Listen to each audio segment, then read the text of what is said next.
네, 안녕하십니까. 선풀의 이정엽 변호사입니다. 네, 서동계 기사입니다. 예, 이제 선풀이 곧 베타 버전 론칭이라고 할까요? 지금 론칭 됐는데 주변에서 아름아름으로 교통사고와 관련된 이제 사연이 많이 들어오고 있습니다. 또 추석이 끝나니까 교통사고가 좀 많아진 것 같아요. 네, 아무래도 그때 이제 많이 이동을 하셨을 거고 그러면서 또 사고도 많이 발생했던 것 같아요. 옛날하고 참 달라진 게 모든 차에 이제 블랙박스가 있어서 과실과 관련된 다툼은 좀 많이 쉬워진 것 같습니다. 옛날에는 이제 경찰이 와서 그 소위 하얀 라카 칠하고 사진 찍고 그게 꼭 필요했었는데 지금은 다 블랙박스로 다 되어 있으니까 사실은 이동해도 별 문제가 없더라고요. 네, 이번에 또 보내주신 사연이 좀 크게 사고가 또 나셨더라고요. 네네네. 일단 사고 영상 한번 보면서 얘기를 해보면 어떠실까요? 네, 한번 네. 먼저 보고 나서 이제 네. 사연자 아는 분이니까 한번 얘기를 해보죠. 네, 저희가 지금 두 번 봤는데 이게 지금 첫 번째 게 이제 덤프트럭 영상이죠. 맞습니다. 덤프트럭이 가운데 그, 3차로 네. 중에 가운데를 달리고 그렇죠. 있고 가운데를 달리고 있고 지금 진입차로가 있었고 예, 여기서 진입해서 들어오는데 진입차선에서 들어오고 덤프트럭도 차선 변경을 하는 차에 이제 둘이서 박았고 그 앞에 있는 차까지 박은.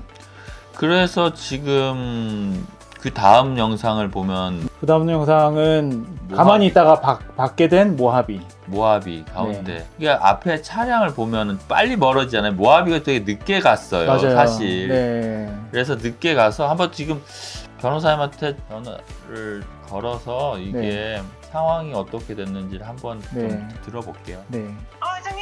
예, 통화돼요? 예. 지금 저 방송 중이에요. 지금 이거 저기 영상 물어보려고 하는데 아, 예. 그 지금 이게 도로가 어디예요? 이거 남편이 더 잘 아는데? 나 잘 모르는데? 아, 운전을 남편분이 하셔서.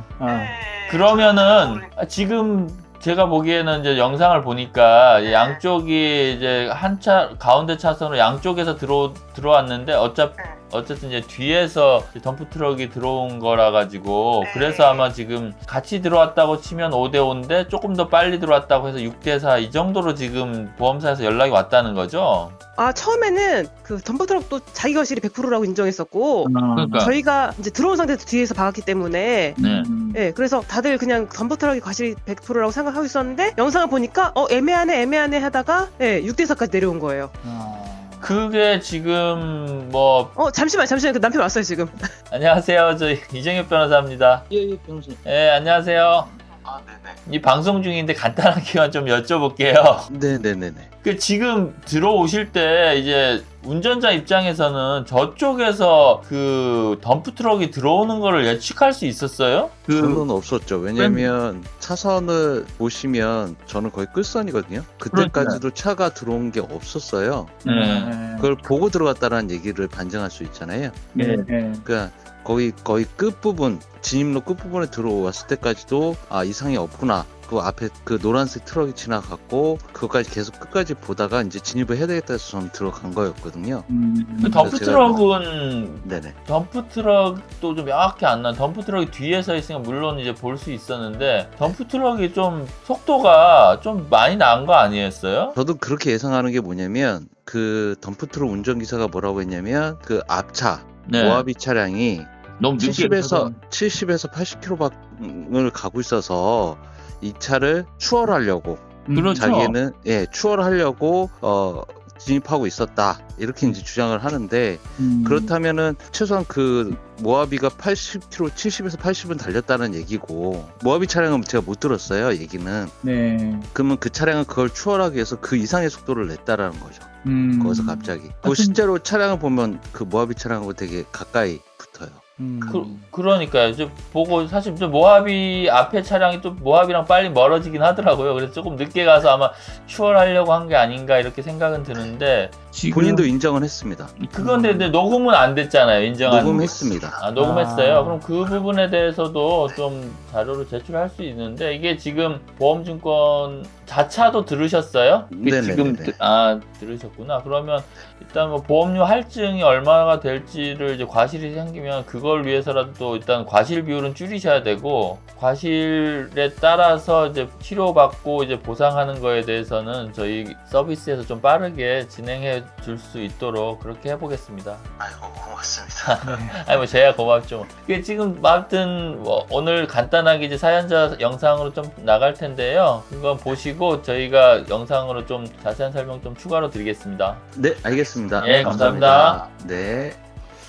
그러니까 지금 사연자분의 차에서는 이 덤프트럭이 보이기가 어려웠던 상황이었던 거고, 덤프트럭도 자기가 추월하면서 그 옆차선으로 변경을 했기 때문에 내 과실이 크다라고 처음에는 어느 정도 시인을 했는데, 보험사들의 뭐 이런 협의 과정에서 이 과실 비율이 좀 애매하다, 이렇게 지금 좀 변경되고 있는 상황이라는 거네요. 그러니까 보통 이제 일반적으로 그 가운데 차선을 두고 양쪽에서 이렇게 들어올 때는 사실은 잘 모를 수가 있잖아요. 맞아요. 우리가 운전을 해보면. 맞아요. 근데 이제 어느 정도 떨어져 있느냐 그거에 따라 가지고 진입할 때 몇 초간의 차이가 있는데, 그래서 이제 뒷차를 많이 박으면 박을수록 그 과실이 네, 높아지는 네, 네, 거거든요. 네. 근데 이제 보통의 경우는 왼쪽이나 오른쪽 휀다 부분을 받게 되는데, 그러면 이제 보험사들이 말하는 뭐 6대4 정도 생각할 수 있는데, 지금 이거는 완전히 뒤를 받았어요. 그리고 첫 번째 그 뒤를 받았다는 점이고, 두 번째는 덤프트럭 같은 거는 엄청 저는 위험하잖아요. 너무 위험하고 네. 과실을 그대로 두면 안 돼요. 정말 자기는 위험한 물건을 하고 있기 때문에 다른 사람보다 주의 의무가 훨씬 높은데 그걸 안 하고 여러 가지 문제, 저는 과속도 한 것 같고요. 앞에 이제 모하비를 따라 붙은 다음에 추월하려는 영상을 보니까 지금 이 정도 사고가 났는데 거의 차가 반파가 돼서 폐차를 시킬 정도라고 하니까, 사연자의 차가. 그러니까요. 되게 많이 안 다친 게 정말 그러니까요. 천만다행이고, 네네네. 지금 여기서 사연 해주신 분의 뭐 직업이나 뭐 이런 걸 봤을 때 사실 10%당 얼마인지를 먼저 좀 계산해봐야, 네.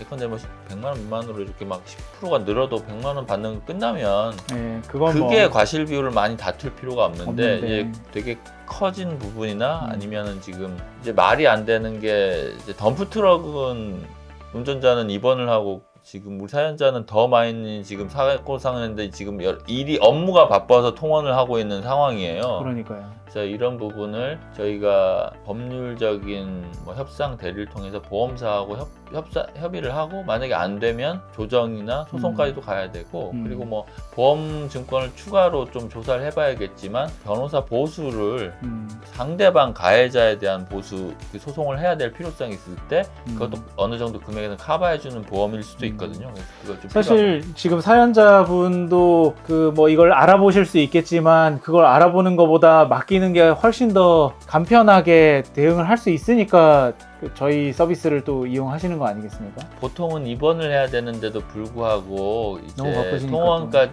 할 수밖에 없었던, 그 정도 바쁜 상황에서는 이거를 이제 잘 하기가 어렵죠. 자기 거 하기가 되게 어려워요. 저도 해보면 저도 남의 소송을 대리하고 그거는 오히려 열심히 하는데, 내 소송은 하기가 싫은 게 사람이거든요. 네네네네. 괜히 멘탈적으로도 그렇고. 그래서 이거는 저희가 후속 그 영상에서 진행 그렇죠. 상황을 좀 네. 추가로 알려드리도록 하겠습니다. 그러면은 그 마지막으로 한 가지만 질문드리면, 지금부터 이 사연자분은 뭘 어떻게 해야 되나요? 뭘 해야 하는지, 그냥 저희한테 손풀 서비스에 그냥 위임만 하면 끝나는 건가요? 위임하면 끝나죠. 위임하면 끝나나요? 저희가 첫 번째, 네. 저희가 생각하는 과실 비율을 다투도록 강력하게 지금 사연자의 보험사를 압박할 거거든요.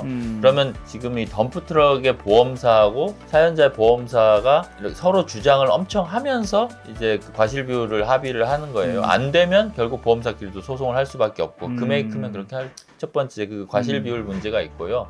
두 번째는 치료와 충분한 치료를 받을 수 있는 방법은 어떻게 해야 되느냐. 통원 치료를 하고 있을 때 어디까지 어떤 치료를 받을 수 있는지에 대해서 간단한 자문을 드릴 수 있고요. 이제 세 번째로는 지금 보험사가 우리의 얘기와 다르게 과실 비율이라든지 보험 금액을 좀 너무 작게 산정했을 때 보험사에게 공정한 보상을 받을 수 있게 이제 법률적으로 얘기를 하고, 안 된 경우에는 뭐 조정 혹은 소송까지도 선택을 할 수 있도록 이 정도면 해도 괜찮습니다라고 전문가로서 조언을 주면, 그 최종 컨펌을 받으면 저희가 대리해서 최종적인 보상 금액까지 될 텐데, 그 과정에서 뭐 생각보다 작은 금액을 받을 수는 있겠지만 결국 가장 합리적인 비용으로 최선의 보상을 받았다고 자부할 수 있겠습니다. 마지막으로 한 가지 제가 딱 네. 궁금한 게 우리 보험사가 인정하는 과실 비율이 내가 납득이 안 되면, 그러니까 사연자가 납득이 안 되면 계속 주장할 수 있나요? 예를 들어 우리 보험사가 아까 그 사고 자체를 6대4로 인정을 해버렸어요. 예, 그러면 저기 소송을 하라고 음. 보험사에서 그럼 소송을 하라고 얘기합니다. 소송을 해야만 확정이 안 되고 이제 그 이 건에 대해서는 소송을 통해서 확정이 된 금액을 보험사가 지급하는 것으로 그렇게 절차가 진행이 되죠. 그거를 그 손풀 서비스를 통해서 그러니까 그렇게 대응을 할 수 있다는 거네요. 네네, 맞습니다. 알겠습니다. 이거는 또 다음번 후속 영상을 통해서 진행 사항들을 또 저희가 공유해 드리도록 하겠습니다. 예, 감사합니다. 네, 감사합니다.